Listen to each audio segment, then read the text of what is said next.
Sadhguru, the seeking for me, it's been two things. It's been the can't stand not knowing, but it's also the how do I do something with myself? And I wondered from the time I was young, how did there few people do something more with themselves? And then one day Autobiography of a Yogi showed up, and it looked like yoga was a way you could actually become something else.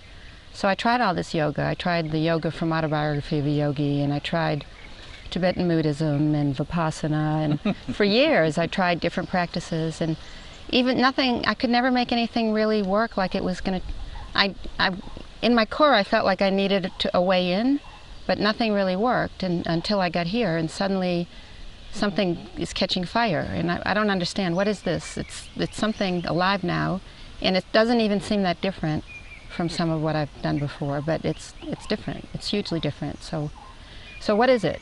And what is it about you? I hear you sit on a rock and, you know, you're enlightened, and I'm banging my head against the wall for 30 years and nothing. So what, you know, do I have bad astrology, the wrong stars? What, you know, what is it? So how'd you do it? You're asking me, am I the chosen one or something? Sort of. Fortunately, no. Sun came up in the morning. Did it choose on whom the sunlight should fall and whom it should not? The breeze is blowing. Does it choose who should benefit from it and who should not? So the way of the existence is such that it doesn't choose. But still, who benefits from the sunlight, who benefits from the breeze, all depends on that individual. Unless you do the right thing, right things will not happen to you. Long time ago, Noah predicted there's going to be a flood. Now Al Gore is doing it. See, I listen to their predictions and see, I'm sitting on a log, I'm safe in case the flood comes. You're sitting in a rock. I'm stuck again, see? I'm sinking. That's a choice you have, always. So unless you do the right things will not happen to you.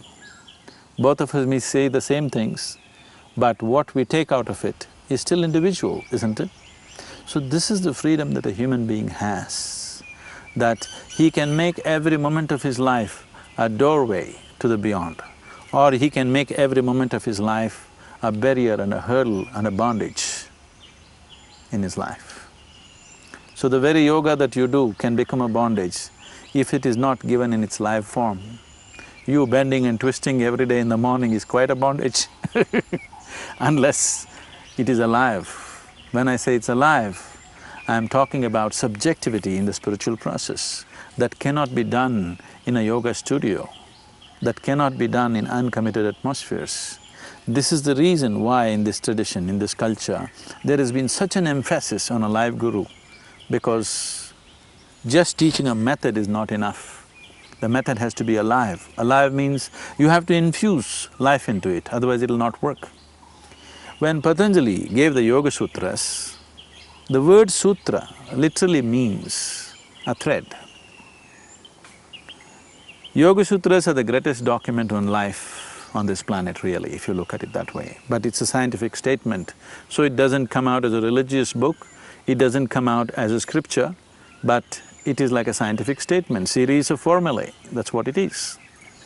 So he gave it in the form of sutras. Sutra means a thread. Now, you wear a garland, there is a thread inside, but you never wear this for the sake of the thread. You wear this for the sake of the fragrant flower that the thread binds. He gave you only the thread. You're supposed to make a garland out of it. You need a being who knows his own interiority to make a garland out of it. If you just wear the thread, you're threadbare. You're threadbare. You can add flowers to it, you can add pearls to it, you can add diamonds to it. That depends on what you have within you. And it's almost like there's life that's been breathed life into this. Yes, there is life in it.